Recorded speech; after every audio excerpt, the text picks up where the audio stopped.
Okay, hello kid.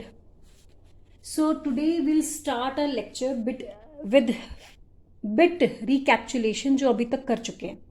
ठीक है, तो रिकैप्चुलेशन में as we discuss every day nearly कि पूरे चैप्टर को हम बेसिकली 3 हिस्सों में डिवाइड करते हैं. पहला हिस्सा है प्री मेंडेलियन इनहेरिटेंस, यानी मेंडल की डिस्कवरी से पहले क्या था साइंटिफिक वर्ल्ड में विद रिलेशन टू जेनेटिक्स. ठीक है, उस टाइम थ्योरीज दी गई थी. ये थ्योरीज भी जितनी हमने डिस्कस की हैं, दे आर 5 इन नंबर. ठीक है, ये सारी थ्योरीज जो हैं they just point towards blending inheritance. मतलब ये है कि मेल और फीमेल के कैरेक्टर्स रिप्रोडक्शन के टाइम मिक्स करते हैं. क्लियर? सो डज कि आगे जो ऑफस्प्रिंग है उसके कैरेक्टर्स भी मिक्स एंड मैच होते हैं. Clear? These theories were fluid theory, particulate theory, theory of pangenesis, pre-formation theory and continuity of germplasm by Weismann. अब ये सारी थ्योरीज ये शो कर रही थी कि जो करेक्टर्स है मेल और फीमेल के वो मिक्स करते हैं. So these theories naturally they were not right, तो इनको ऑब्जेक्शंस दिए गए इनके खिलाफ. And what were those objections? कि अगर blending inheritance is true, then why not skin color get blend? Means if a negro marries a fair lady, तो जरूरी नहीं है कि उसके बच्चे जो है वो इंटरमीडिएट कलर के होंगे. जेंडर करेक्टर या सेक्स का करेक्टर भी मिक्स नहीं करता. एटाविज्म, sudden appearance of ancestral character in an individual. एकदम किसी बच्चे में पूंछ आ जाना, उसके बाल आ जाने, these are all our ancestral characters. If these they show up, that is called atavism. Then we did experiments done by Carl Reuter and Northern on tobacco. ये सारी थ्योरीज जो है डिसअप्रूव हो गई. उसके बाद in this chapter we discuss the work of Gregor Johann Mendel, also called father of genetics. ठीक है, अब फादर ऑफ जेनेटिक्स था तो उसने काफी काम किया, काफी थ्योरीज दी, मतलब काफी पॉइंट्स दिए which became the basis of our today's genetic studies. अब उसमें से जो कुछ इंपॉर्टेंट पॉइंट्स हैं वो क्या है? पहला, मेंडल ने बेसिकली गार्डन पी वैरायटी पे काम किया. Scientific name was Pisum sativum. उसने शुरू में 34 varieties, basically 34 not varieties, I am wrong here, traits choose किए कि इन ट्रेड्स को वो स्टडी करेगा. But later on he shifted to 22. उसको इतने ज्यादा करने कम्प्लेक्सिंग लग रहे थे और लास्ट में उसने सिर्फ कितने करेक्टर स्टडी किए? 7 करेक्टर्स. कौन कौन से थे? Seed shape, that is inflated and constricted. ठीक है. Seed colour, that is green and yellow. Clear? Flower position, that is axial and terminal. Flower color, that is white and violet. Pod shape, ठीक है, that is, I'm wrong here, inflated and constricted. Here seed shape is round and wrinkled. Pod color, yellow and green. Height, tall and dwarf. Clear? तो basically उसने ये 7 characters को study किया. Clear? उसने जो भी अपनी फाइंडिंग्स थी वो एक पेपर पब्लिश किया. मतलब उसने अपना जो भी स्टडीज थी उसका एक पेपर बनाया. उस पेपर का नाम क्या था? Experiments in plant hybridization. I repeat, experiments in plant hybridization. और इस पेपर को उसने पब्लिश करवाया कौन सी मैगजीन में? Annual proceedings of Brunn natural science society.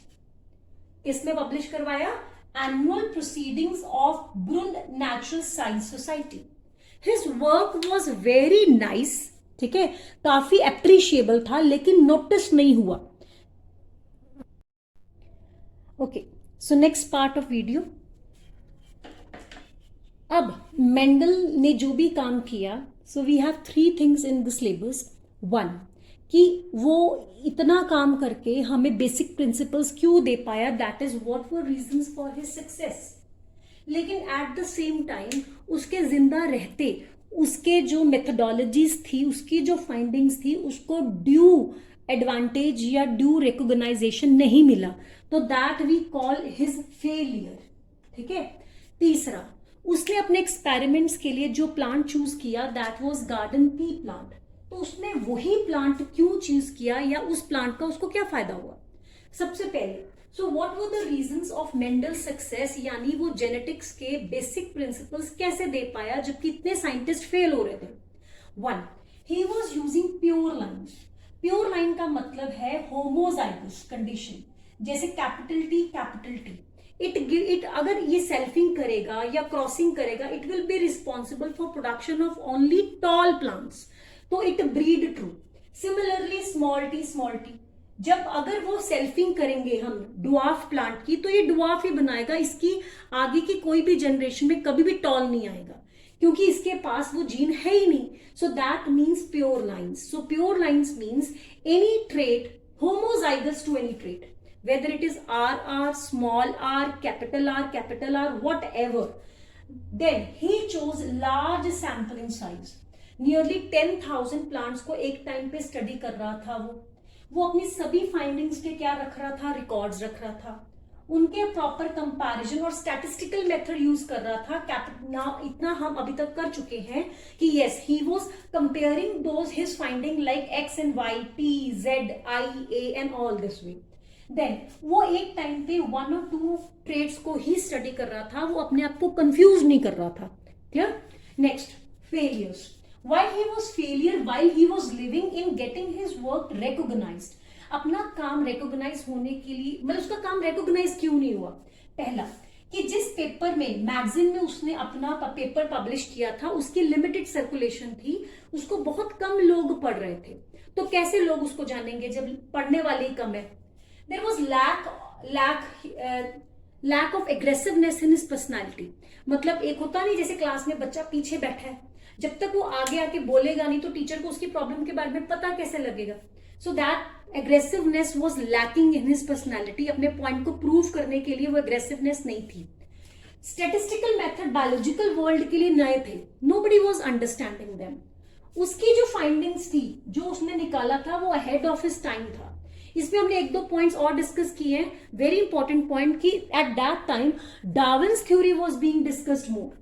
Then जिन फैक्टर्स की वो बात कर रहा था, there was no physical proof of that. कैसे कोई बिलीव कर ले कि फैक्टर्स क्या चीज होती है? Next, what were the advantages of using garden pea plant? Advantages क्या थे? कि उसमें प्योर लाइन्स अवेलेबल थी, सेल्फ और क्रॉस दोनों तरीकों से प्लांट रिप्रोड्यूस कर रहा था, number of seed produce were more, and there was no after care required for it. Next, जो भी मेंडल ने काम किया, उसके मरने के बाद देयर वर 3 साइंटिस्ट जिन्होंने उसका काम रीडिस्कवर किया। There were Carl Correns, Hugo de Vries and टेस्चरमार्क।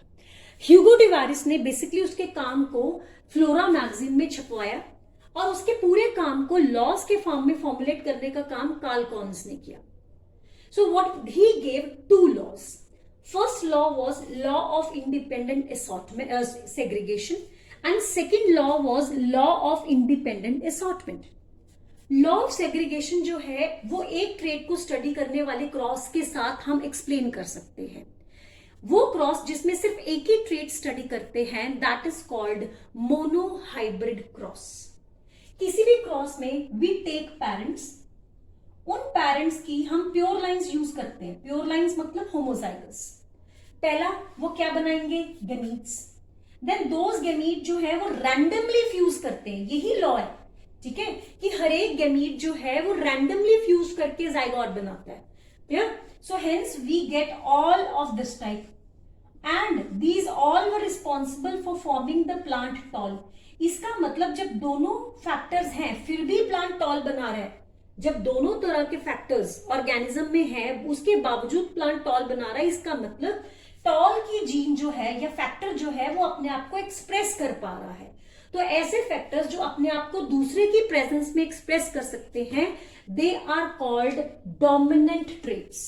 So this was law of dominance. ये एज सच कोई लॉ नहीं है, but it is part of this explanation only. Then ये जो F1 जनरेशन मिली है, इसी की क्या की जाती थी? सेल्फिंग. सेल्फिंग के बाद फिर से गेमीट्स बनेंगे एंड फिर रैंडम फ्यूजन. क्लियर? एंड अब जो जनरेशन मिली है that is called F2 generation, second filial generation. उसमें हम क्या देखते हैं कि अगर 10,000 प्लांट्स हैं तो उसमें 7,000 प्लांट्स नियरली क्या होंगे? टॉल, एंड 3,000 प्लांट्स नियरली क्या होंगे? Dwarf. That means it accounts to ratio 3:1. देखने में जेनेटिक लेवल पे उस टॉल में से भी एक होमोजाइगस है, 2 हेटेरोजाइगस हैं और एक तो ड्वार्फ है ही. तो जीन लेवल पे जो रेशियो बनती है दैट इज 1:2:1. इसके अलावा सो बेसिकली, ठीक है, इसके अलावा जो था कॉल कॉन्स ने दिया independent assortment. Independent assortment can be explained by studying a cross in which 2 characters are studied. This type of cross is called dihybrid cross. We have practiced this cross, so I am taking straight away कि जब हम F1 generation के individual के gametes बनाते हैं तो हम probability सभी के साथ लेते हैं, जैसे capital R with small T, capital R with small T, capital T, small R with both the type of T. तो यही तो है लॉ ऑफ इंडिपेंडेंट असॉर्टमेंट, कि वो कहता है कि कोई भी अलील किसी भी अलील के साथ जुड़ा नहीं हुआ, it can fuse with any किसी के भी साथ. क्लियर? रैंडमली फ्यूज करते हैं, रैंडमली सेपरेट होते हैं. अगर 2 अलग अलग कैरेक्टर्स की बात करें तो लॉ ऑफ इंडिपेंडेंट असॉर्टमेंट, जैसे यहां पे सीड शेप और हाइट की बात हो रही है. लेकिन अगर हम एक ही ट्रेट के दोनों फैक्टर्स की बात कर रहे हैं then that same is law of segregation. तो बेसिकली मेंडल का मतलब ये था कि 1 trait has always how many factors? 2 factors. ये याद रखना क्योंकि इसके बाद that will only come. 1 trait is controlled by how many factors? 2. Like height, it has capital T and small t. Seed shape, it has capital R, small r. ठीक है? Then दोनों factors में से एक फैक्टर क्या कर जाता है? अपने आप को एक्सप्रेस. वो एक्सप्रेस फैक्टर हमें F1 जनरेशन में दिखेगा. Clear? And that means that factor is dominant over the other. Third is कि एक ट्रेट जो है means 1 trait clear has 1 type of factor only, like capital T small t, I should say 1 letter only, जिसमें हम polygenic आगे जाके देखेंगे. ठीक है? क्वालिटेटिव इनहेरिटेंस कि 1 trait, ठीक है, इज कंट्रोल्ड बाय, आई रब हियर फैक्टर, ही कंफ्यूज कर रहा है, gene. 1 trait is controlled by only 1 gene. तो basically and they randomly separate and randomly fuse. So that gives first and second law of inheritance.